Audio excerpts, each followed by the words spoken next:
Her? A mother? Don't make me laugh. I've never once thought of this servant as a mother. Mark had come home after a long time to announce his marriage, but it turned into a storm of insults. I say son, but Mark and I are not related by blood. He is my husband's child from a previous marriage, whom I married when I was 40. At that time, Mark was in the throes of adolescence, and though we were awkward at first, I've treated him with familial love.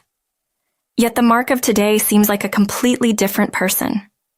Overwhelmed with sadness, I didn't even realize tears were spilling down my face.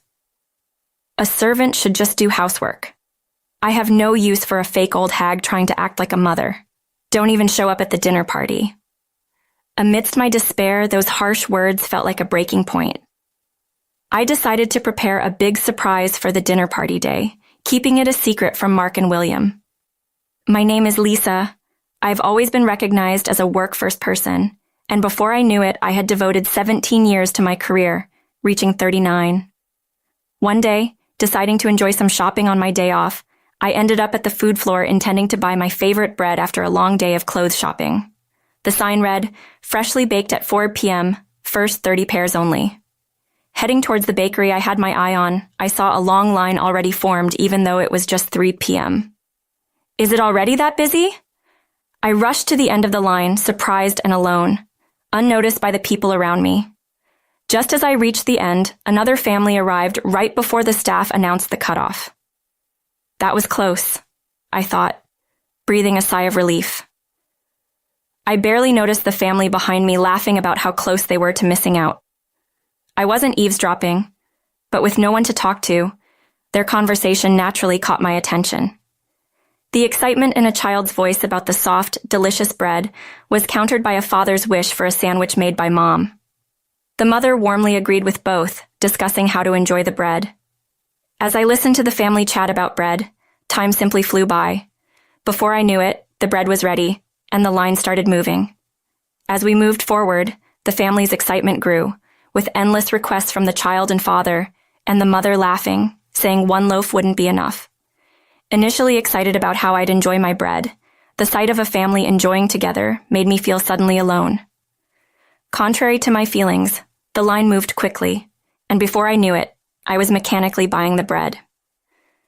Usually, delicious food would seem to shine in my eyes, but the brightness of the freshly bought loaf felt glaringly bright to me. After buying the bread, the family behind still buzzing about it solidified my decision. Actually, I don't think I can eat this bread I just bought. Would you like it?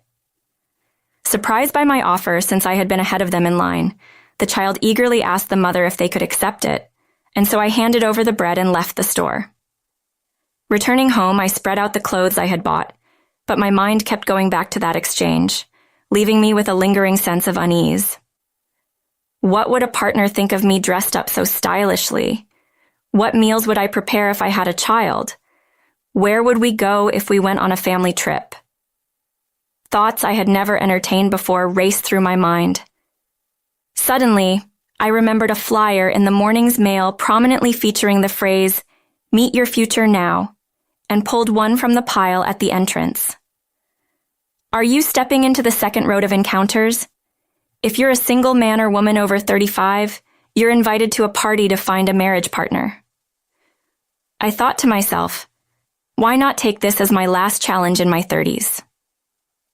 Alone in an empty space, I murmured, feeling slightly brighter. I decided to try on the clothes I had spread out earlier in front of a mirror. The following Saturday, the day of the party finally arrived. I dressed in new clothes and with more care than usual, did my makeup before arriving at the hotel venue at 9 a.m. For me, attending a party to find a spouse for the first time, even the hotel seemed dazzling and prestigious, making me hesitate to enter. Is my makeup too heavy? Is my outfit too young? Such trivial worries occupied my mind. Despite my scattered thoughts, people presumed to be participants kept entering the hotel. I've come this far. There's no turning back now. With resolve, I entered the hotel and followed the signs to the party. Inside, there were 3 round tables set up, each with 10 chairs and nameplates at each seat. Several men and women, presumably in their 40s and 50s, were already seated, waiting for the party to start at 10 good a.m. I took my assigned seat. After a while, when all the participants had arrived, the party finally began. We started by introducing ourselves in turn as a group, and then shared about places we'd like to visit or unforgettable destinations under the theme of travel. However, having been engrossed in work, I hardly had experiences with travel or desires to go places, leaving me out of the conversation. As time passed without my participation, we moved to form new groups, this time discussing our dreams. In this group, amidst talk of becoming millionaires or going to the moon, only a man named William spoke of a grounded dream. Embarrassingly, I've been so focused on work that my wife left me, and I can't even have a proper conversation with my son.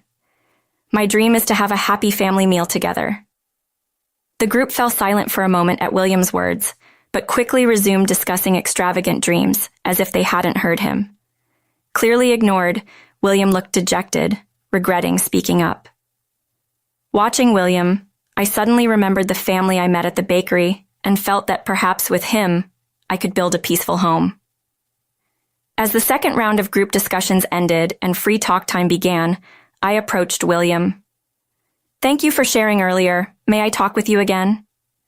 "Of course, if you don't mind talking to someone like me," William responded nervously, regretting sharing his dream in the group. "What's your son's name?" "His name is Mark, and he's 12, right in the middle of puberty." William smiled wryly, shrugging. "He was only 7 when my wife left us." After mentioning his son, William mumbled, "He still needs a mother." We found common ground in our work-first lifestyles, lack of hobbies, and talks about Mark. Despite not being a great conversationalist, William's sincerity attracted me, and I found myself wanting to know more about him and meet his son. "You really love Mark, don't you?" Seeing William's gentle expression whenever he mentioned Mark, I voiced my thoughts. "Yes, well, we don't talk much now because of his puberty, but I always think of him," William replied, then paused thoughtfully before speaking again. "I've been to several parties, but you're the first woman who has shown interest in Mark as well," William confessed. "Really?" I asked, surprised. "Yes, not to brag, but I earn a decent living, and while many approach me for my money, they back off as soon as I mention Mark," he explained, a sad expression fleeting across his face before he forced a smile and looked into my eyes. "How about we go out for dinner sometime?" he suggested. "Yes, I'd love to," I agreed, and so we exchanged contacts and began to see each other once a week. Before I knew it, I was celebrating my 40th birthday, and William had reserved a restaurant on the top floor of the hotel where we met. Enjoying the night view and the exquisite French cuisine, I was filled with happiness when I noticed William looking nervous, staring at an empty plate. "You see," he started without looking up from the plate, "I like that you're dedicated to your work, Lisa, and I respect that, but—" His voice trembled as if he was afraid, making me worry he was about to end things. "I'd want us to focus on our family after we get married." "You've been considering marriage?" I realized. "Of course," he said, suddenly looking up, his eyes now strong and determined. "I'll protect you, Lisa, so I want you to be there for Mark." It seemed he wanted me to quit my job and become a housewife, but I had already decided that if we were to marry, I'd make our family my priority. "If you're okay with me, then please, let's do this." Thus, we became a family. I resigned from my job amidst my colleagues' regrets and moved out of my apartment. Having never met Mark because he was shy, I felt anxious but visited William's home the following Saturday. William greeted me at the door. "Welcome home," he said, his face reddening slightly. "I wanted to say that to you." "Lisa, I'm home," I replied, my anxiety easing a bit at his warm smile. Inside, the house looked exactly like 2 men had been living in it. While the entryway was somewhat organized, the kitchen and living room were cluttered with delivery containers and fast food bags, far from clean. I was taken aback by this mess, but more so concerned that Mark was not around. "Where's Mark?" "Ah, he took off somewhere after I mentioned a new mom was coming. He'll probably be back by dinner," William said nonchalantly, indicating Mark might not be ready to accept my presence. Reluctantly, I started cleaning up the kitchen and pondering what to make for dinner. "Hey, William, you mentioned Mark likes Mexican food, like tacos, right?" "I believe so," he replied, half-focused, watching TV instead of helping. "I want to go shopping for dinner ingredients once I'm done cleaning up the kitchen." "Sure, go ahead." His lack of interest made me wonder if he was just marrying me to have someone take care of everything. "I can't carry everything by myself. Can you help me?" "All right," William agreed reluctantly, and I sighed internally at his reluctance. After cleaning, we headed out for shopping. "Hey, I want to eat this." William started picking out deli items, bread, and snacks as soon as we entered the store. "Do you plan on eating all that before dinner?" "Well, this bread will last, and we'll need snacks for when we're a bit hungry," he justified, trying to add more than 5 types of chocolate snacks to the cart. "William, please limit it to 2, I insisted. "That's harsh. This much should be fine," he argued. "Weren't you told your blood pressure was a bit high at your last checkup?" "Yeah, but..." Reluctantly, William narrowed it down to 2 snacks and put the rest back. After paying, we returned home. I'm tired." William exaggeratedly relaxed on the living room sofa while I started preparing dinner, planning to make tacos, my specialty for Mark, who likes Mexican food.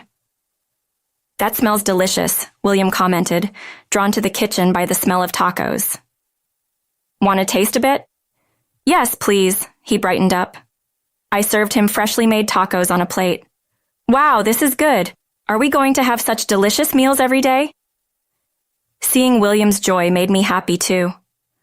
Along with tacos, I prepared several other dishes, finishing just as noises came from the entrance. "Sounds like Mark's back." William immediately went to the entrance. Their conversation was indistinct, but it was clear Mark was not welcoming me. Pretending not to notice, I called out cheerfully towards the entrance. "Dinner is going to get cold." "I'm coming." William returned to the living room, gripping Mark's arm firmly. "Mark, nice to meet you. I look forward to getting to know you," I said, looking at Mark, but he just turned away and ignored me. "Let's eat," William said, seemingly oblivious to Mark's dismissal of me, and said nothing to him. I decided to let it go since it was our first meal together, and passed the freshly made food to them. "Here, eat up." As the 3 of us surrounded the steaming dinner table, William started eating immediately. Mark silently observed the side dishes for a while, but eventually, seemingly resigned to his hunger, took a bite of the tacos I made. "It's good," he muttered softly, filling me with warmth. Mark ended up eating all the food I made, thanked me quietly, then shyly retreated to his room. "He can actually be polite," William remarked, impressed, giving me a glimpse into their life before I joined them. The next day marked the start of our life together in earnest. I woke up early to make Mark's lunch, ironed William's shirts, saw them off, and then busied myself with laundry, cleaning, and shopping before preparing meals. Despite the different kind of busyness from work, I settled into our daily routine, and we lived peacefully. Mark, lively by nature, often got into fights with classmates, leading to frequent apologies on my part to his teachers. Then, as winter came, Mark fell ill with influenza. Bedridden with a high fever, I wiped his sweat, offered water little by little, and tirelessly cared for Mark as he struggled to drink water, staying by his side throughout the night without a wink of sleep, feeding him, and changing the wet towel on his forehead repeatedly. By the next morning, Mark's fever had slightly decreased, and as I gradually increased his food intake, he began to recover. Ultimately, it took a week for Mark to fully recover, during which I hardly rested, resulting in weight loss. William showed concern but never actually helped, which left me with a bit of resentment. However, we gradually became accustomed to being a family, and life went on. Mark remained a teenager at heart, with no significant change in his personality, but he started to engage in minimal conversation. Mealtimes were particularly revealing, as he would eagerly devour his now favorite tacos. Aside from occasionally answering the phone, our life was mundane but fulfilling, just as I had hoped married life would be. Time passed, and I turned 50, while Mark grew into a young man of 23. After graduating high school, Mark spent his time in part-time jobs in idleness, seemingly without direction. One day, Mark suddenly announced he had landed a job, apparently through someone he met at his part-time job. There was an opening in construction, and Mark successfully landed the job. "Congratulations, Mark." "Thanks," he replied in his usual blunt manner, which overwhelmed me with emotion. "You've grown up so much. Will you be okay living on your own?" "I'll be fine," he assured me, leaving me feeling a sense of loss as he prepared to leave home. "Make sure to visit sometimes." "I will." Thus, Mark left home, and it was just William and me. Mark didn't contact me, though he occasionally called William, letting us know he was doing all right. When William turned 60, he retired and enjoyed a peaceful life filled with travel. A year later, William joyfully informed me that Mark would be returning home for a long vacation. Filled with joy, I prepared a lot of Mark's favorite tacos and several other side dishes. Trying to contain my excitement, I kept checking the clock, eagerly anticipating the arrival time William had mentioned for Mark. Then, just before the scheduled time, the doorbell rang, so I hurried to the entrance. "Welcome back, Mark." Carrying heavy luggage, Mark returned home. I reached out to at least take his bags, but Mark completely ignored me. Shocked, I was left frozen while Mark quickly disappeared into his room. What just happened? Confused, yet I forced myself to believe that Mark must have been tired, and I returned to the kitchen. "He must be hungry and grumpy," I murmured, preparing the meal for a presumably famished Mark. Meanwhile, William and Mark, having met in the bathroom, were heard laughing together. It seemed Mark could speak normally with William. With a sinking feeling, I tried to dismiss it and finish the preparations. Ignoring my feelings, William and Mark entered the kitchen, laughing. "Let's eat dinner together, Mark." I forced a cheerful tone, but Mark's smile quickly faded, looking disdainfully at the tacos. "Why are you making such lame food? It's annoying when a fake tries to act like a mom. Don't you get it? Because you just stay home and don't work," he said coldly. His words hit me like a physical blow. "Didn't you like tacos, Mark?" Somehow, I managed to muster a smile and responded with great effort. Shockingly, even though William heard Mark's harsh words, he just awkwardly looked away, pretending not to hear. My anticipation for a rare family meal quickly faded away. Afterward, Mark started coming home more frequently, but never once looked me in the eye. Moreover, his verbal abuse towards me escalated. "Hey, if you have time to be in my sight, you could at least do this much." Mark would carelessly throw his laundry at me and rummage through the fridge, leaving dishes everywhere. Shocked by how different Mark had become, I convinced myself he must just be stressed and continued to do household chores emotionlessly. "Hey, servant, get up when I'm calling you." Mark would bang on my door late at night due to his erratic lifestyle. "What do you want at this hour?" "For a servant, you've got guts to make me hurt my hand. I'm tired, so prepare the bath." Mark blamed me for his own actions and made unreasonable demands. "Right, a shower isn't good enough for me. I need a bath, and I can't use cheap shampoo on my precious hair."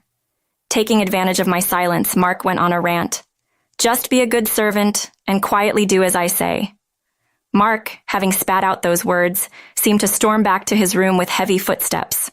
I stood there dazed, tears spilling without my notice, overwhelmed by sadness.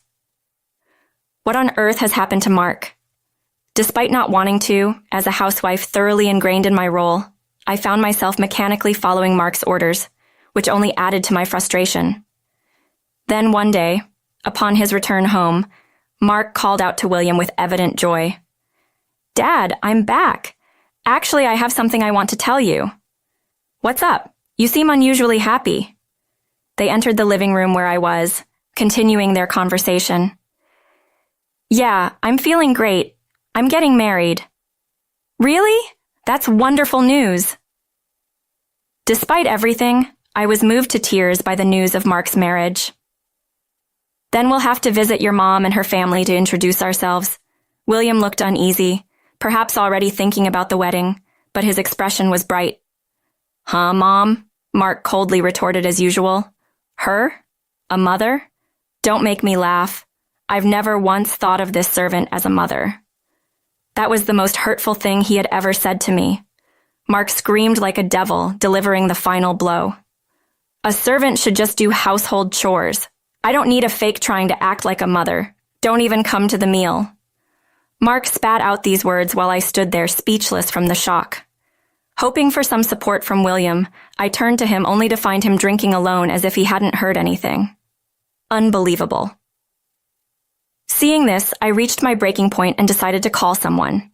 Then came the day of the fateful dinner with Mark and his fiancée Sandra's family. Knowing I would be insulted by Mark, I got the restaurant's address and the start time from William and arrived right on time by myself. William and Mark had already greeted Sandra inside the restaurant, and Mark merely grimaced upon seeing me. "Lisa, you just arrived. This is Mark's fiancée, Sandra." William proudly introduced Sandra to me. "Are you Mark's family's servant? I mistook you for a grandmother because you're always cooped up at home," Sandra said, her pretty appearance contrasting with the harsh words she uttered, presumably influenced by Mark. Suppressing my anger at being ridiculed by someone I just met was all I could manage when a familiar figure appeared behind Sandra. I almost cried out but held back as Sandra continued, unaware of the newcomer. "I don't want to end up like this old lady. I want to stay beautiful forever." "You are the most beautiful woman in the world. This servant here is just a sorry person abandoned by heaven." They continued to insult me, but the person behind Sandra couldn't stand it anymore and cleared their throat lightly. Surprised, Sandra turned around and exclaimed upon noticing the newcomer, "Dad, when did you get here?" Referred to as Dad by Sandra, the person I recognized had a significant connection to me. He was Robert, my former boss from the company I used to work for, who was most regretful when I decided to leave. "Let's keep it down, it's about to start," he said. Sandra responded with a pout, and then, feeling it was the right moment, I slowly began to speak. "Actually, I shouldn't be here. I've invited someone more appropriate for this occasion." As everyone looked puzzled, the person I had invited entered. "What? Stephanie." William stood up abruptly, retreating as if in shock. And for good reason. The woman William called Stephanie was his ex-wife and Mark's biological mother. "Mark, this is your real mother," I said emotionlessly, delivering the truth. I had been repeatedly asked by William to keep it a secret that I knew how to contact Stephanie, as she often called him requesting money. Mark was completely taken aback by this unexpected turn of events. "I was listening in secret, and it's terrible how you talk about the mother who raised you." "And William, you didn't say anything either?" Stephanie criticized, showing up out of nowhere. "You came to celebrate, right?" Mark retorted. "No, I heard you're marrying into wealth, so I thought I'd come to borrow some money," Stephanie said bluntly, silencing Mark and William. "I cannot let my daughter marry a man who disrespects the mother who raised him. We'll need to re-educate her," Robert said with a stern yet polite gaze, taking Sandra away. Afterward, Mark's engagement was called off. "Mom, I want to eat tacos," Mark said a few days later, returning home and seemingly realizing my love and care after discovering the reality of his biological mother. "I was just going through a rebellious phase. I'm truly sorry for calling you a servant," Mark sincerely apologized, seemingly reflective of his previous indifference. William exaggeratedly praised me in an attempt to make amends. "I can't eat anyone else's cooking after tasting Lisa's," William complimented. However, the real gain from the dinner was reuniting with Robert. He frequently offered me a chance to return to work. The verbal abuse from Mark and William's detached demeanor had cooled my feelings toward them. Now they were both trying to appease me, but who knows when they might revert to their old ways. Considering a fresh start, and possibly divorcing to dive back into my career, didn't seem like a bad idea. After experiencing a semblance of the small happiness I had dreamed of, living life for myself didn't sound too bad. I entertained William and Mark while contemplating my future, feeling excited about what